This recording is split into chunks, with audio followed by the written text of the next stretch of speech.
what's up? Hello, my name is Emma, and over the last year or so, I've been trying to read more critically, so today I want to talk about that. Here on BookTube, I feel we've really evolved into 2 or 3 different categories of readers, with critical readers who really love to analyze literature, easy-to-please readers who read for pleasure and escapism, and then we sort of have people like myself who are sort of caught in the middle. I used to be a 100% easy-to-please reader. When I started reading again, I only cared about an enjoyable story, and all of my reviews were really shallow and lacked depth.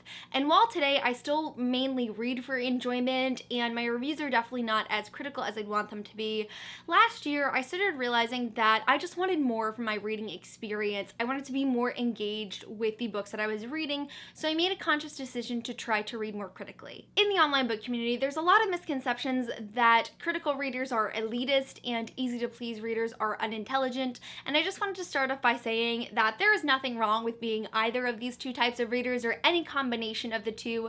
Reading is different for everyone, and if you are enjoying the books that you're reading, that is all that matters. But as I have been open about trying to read more critically on my channel, I've gotten a lot, like way more than I would have expected, of requests from you guys to make a video on critical reading and how to read more critically. I think some of you might be in a position where you want to be more fulfilled in a different way by what you are reading, and so I'm more than happy to share what I feel I've learned from this experience and by starting this journey on trying to better my critical reading skills, and what tips I would recommend to those of you who are in a similar position. Personally, I don't feel this is going to be the most profound video on the internet on critical reading. I'm really the last person I would go to on this topic, but y'all wanted to hear my thoughts, so here I am.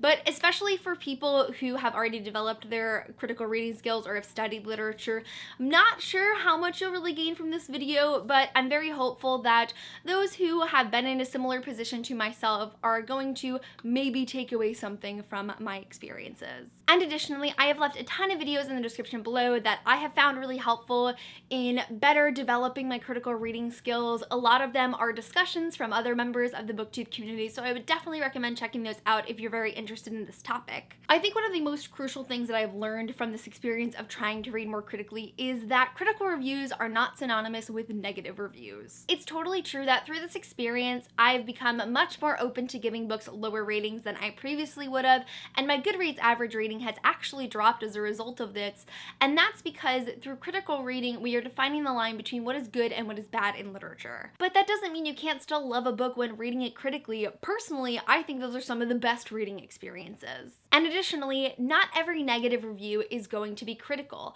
A 1-star review can be as shallow as a 5-star review in the same way that a 5-star review has the potential to be as critical as a 1-star review. The 2 are not mutually exclusive. So while critical reading leads to identifying more flaws in literature, which may ultimately lead to you having more negative opinions on books, negativity is not the point of finding more depth in literature, and you don't have to give really harsh and brutal reviews in order to be a critical reader. You can if you want to, but you don't have to. And another thing that I've learned across this journey that I think has been really beneficial for me to realize is that you don't have to sacrifice all personal opinions to read critically. When studying English in high school, I felt there was this really strong message that when it comes to critical writing and critical reading, there is a right and a wrong way to do that.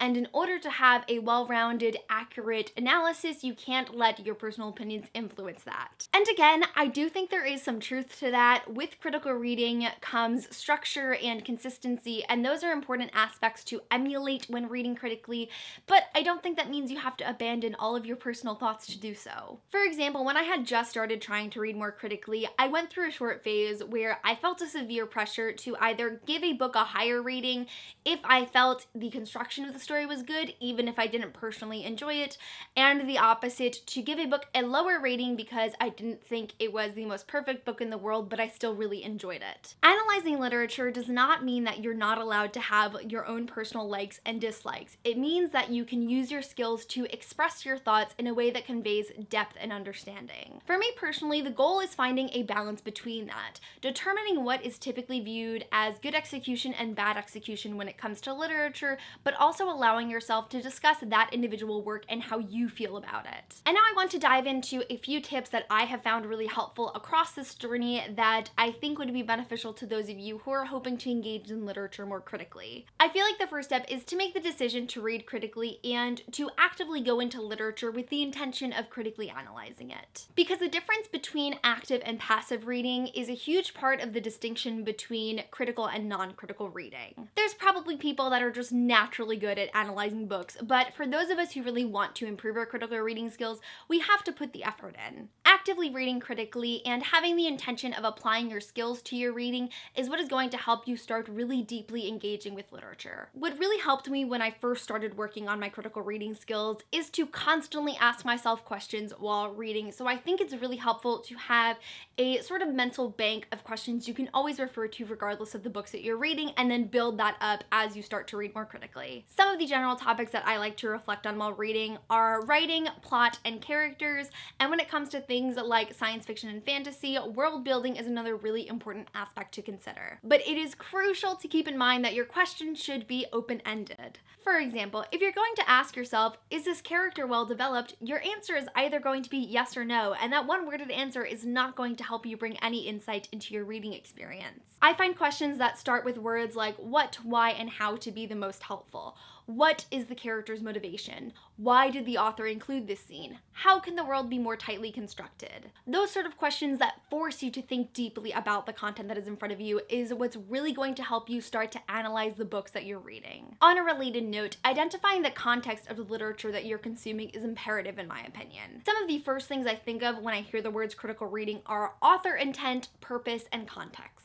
Examine the author's purpose of this work. Are they using this scene to try to provoke an emotion? Are they trying to provide commentary on a social or political issue? Ask yourself, what is the context of the message that's currently in front of me? For example, how does addressing sexism in historical fiction vary from addressing sexism in contemporary fiction? And going back to what I said about not sacrificing our personal opinions to read critically, considering the author's purpose and the context of the story does not mean you have to agree with the author. And that's like the best part of critical reading. It is totally valid, and I think it's really great to be able to say, I can completely see what the author was trying to convey with this scene, but I personally feel that it was executed really great or really poorly, and here's why. The point of literary analysis is not just to say this is good or this is bad.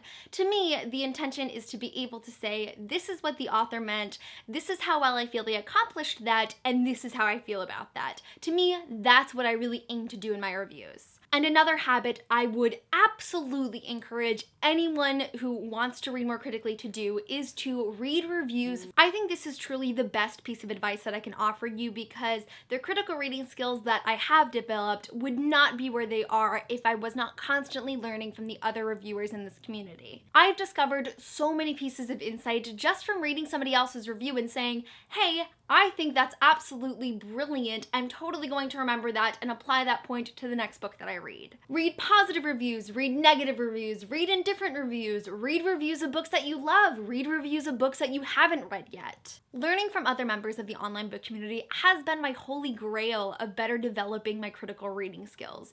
Opening yourself up to somebody else's perspective, whether you agree or disagree with them in the end, it's just the act of considering their point of view that I feel is one of the most helpful ways to find a new way to analyze literature. Now, I've found that a lot of people recommend reading books that are way out of your comfort zone and books that you probably won't like in order to better develop your critical reading skills. And I can't deny that's going to be helpful, you know?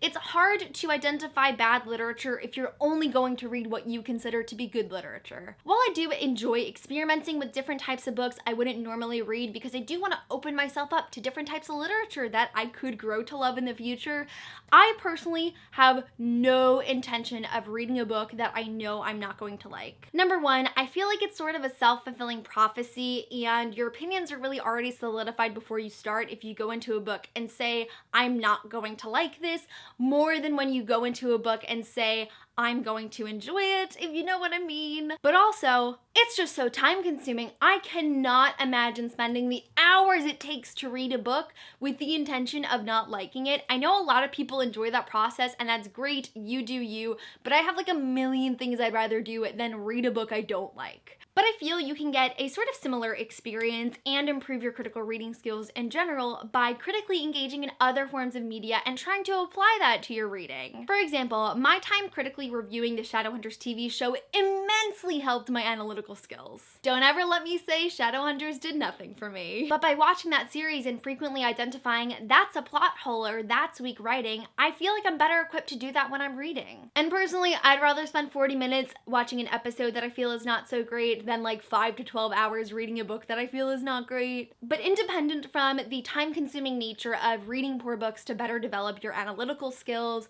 I just feel that critically engaging with all forms of media is only going to benefit you and better your craft. TV, movies, theater, music, these are all forms of content that we have the ability to engage critically with, and I think you'd be surprised to realize how much insight you can gain from one form and how easy it is to apply that to another. I think that really concludes my video on my experience trying to read more critically. Like I said, I don't consider myself to be the most critical reader ever. I feel like there's probably a lot of people in this community that are like, why is she making this video? I would never take critical reading advice from emmmabooks, and that's fine. But at its core, critical reading is a skill, and like any skill, it can be improved upon, it can be strengthened, and that's something I'm really trying very hard to do. So I hope by me sharing my experiences, some of you may have gained some insight on the things that I have learned or the tips that I have found to be helpful. Let me know your thoughts on critical reading in the comments below. Do you consider yourself a critical reader? Are you more of an easy to please reader? Are you a combination of the two like myself? Do you actually want to increase your literary analysis skills, or is it not something you really care for? Do you maybe have any tips on how readers can engage more deeply when reading? Because that's something that I would personally love to know as well. But that is it for this video. Thank you guys so much for watching, and I will see you soon for a new video. Bye!